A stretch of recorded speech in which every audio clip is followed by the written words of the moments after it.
Bem-vindos ao canal Curta História. Neste vídeo falaremos sobre as mulheres soviéticas na Segunda Guerra Mundial. Nos livros de história e na literatura, a guerra é assunto preponderantemente masculino. Em contraste com essa ideia, a escritora e jornalista Svetlana Alexievich, Prêmio Nobel de Literatura, em 2015, põe mulheres no foco do seu impactante livro A Guerra Não Tem Rosto de Mulher.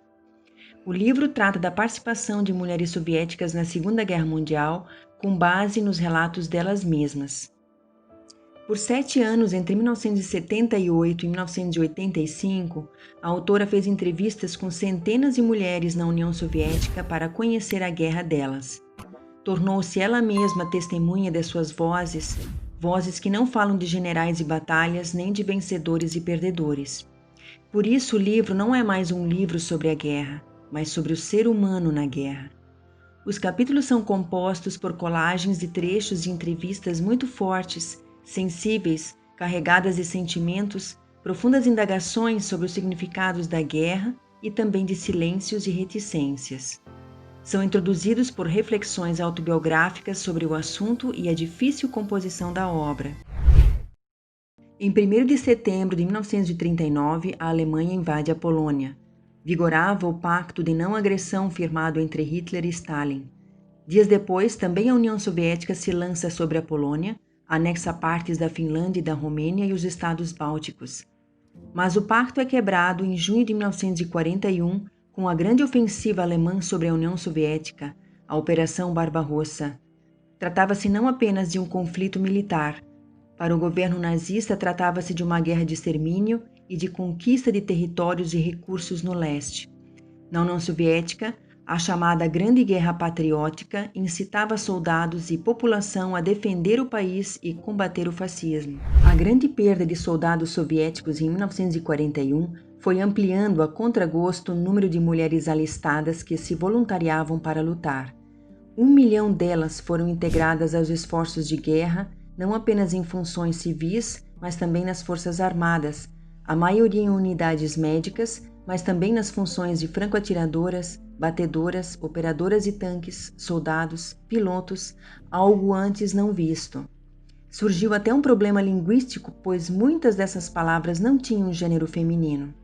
Contudo, na propaganda soviética durante a guerra, as mulheres aparecem em geral como mães, esposas e filhas, às vezes como enfermeiras e raramente como partisãs.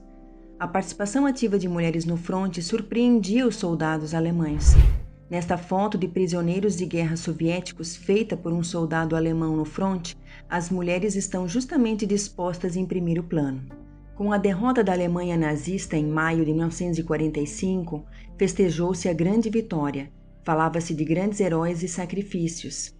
Assim, nas comemorações, a história da guerra foi sendo substituída pela história da vitória soviética. Na esfera pública não se queria publicar histórias das perdas, das dores, dos sofrimentos vividos. A guerra fora terrível demais. A guerra das mulheres comuns também permanecia silenciada.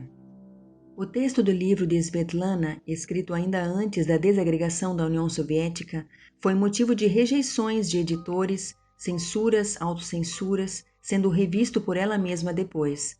Traz narrativas não só de mulheres combatentes, apresenta uma pluralidade de experiências e vozes femininas. Vejamos algumas delas. Uma ex-franco-atiradora nos dá uma dimensão do então fervor patriótico e a disposição para lutar. Como é que Hitler ia tomar Moscou? Não vamos deixar. Não era só eu. Todas as meninas manifestaram o desejo de ir para o fronte. Muitas mulheres falsificaram sua idade, deixaram filhos em casa, mentiram para se voluntariar. Contudo, ao chegarem ao fronte, não encontraram a glória, mas toda a brutalidade da guerra. A todo instante era preciso lidar com a morte, salvar, matar, lutar para sobreviver. No fronte, seus corpos se transformavam, como lembra uma tenente. O organismo se reorganiza a tal ponto que por toda a guerra não éramos mulheres. E depois da guerra nem todas conseguiram ter filhos. A contragosto, até no andar e nos movimentos apareceu algo de masculino. Quando a guerra acabou, costuraram vestidos caque para nós.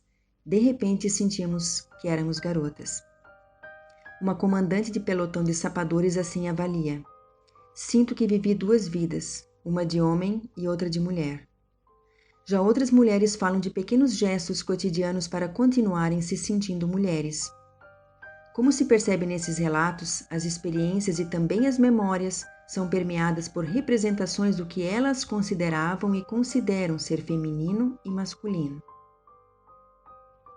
Fim da guerra, muitas dessas ex-irmãzinhas, como os soldados as chamavam, mesmo as condecoradas, tiveram que lidar com a rejeição.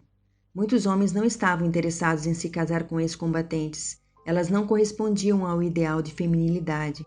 Muitas foram alvos de calúnias e ofensas em razão de suspeitas do que teriam feito durante a guerra. Para se proteger disso, parte delas não falou de maneira franca sobre alguns temas, como o amor, que, segundo a autora, é o único acontecimento realmente pessoal numa guerra. As entrevistas tratam ainda dos sentidos e avaliações feitos mais de 4 décadas depois, como narra uma enfermeira. A alma de uma pessoa envelhece durante a guerra. Depois da guerra nunca mais fui jovem. Agora me lembro de tudo e parece que não era eu, e sim alguma outra garota. Ou uma outra ex-soldado. Será que eu encontro as palavras? Sobre como atirava eu posso contar. Sobre como eu chorava, não. Isso continuará não dito. Mas eu sei de uma coisa. Na guerra o ser humano se torna terrível e inconcebível. Como entendê-lo? Sobre isso reflete a própria autora. O ser humano é maior do que a guerra. A memória guarda justamente os momentos em que ele foi maior. Ali ele é guiado por algo mais forte do que a história. Preciso fazer a pergunta de Dostoiévski: o quanto há de humano no ser humano? E como proteger esse humano em si?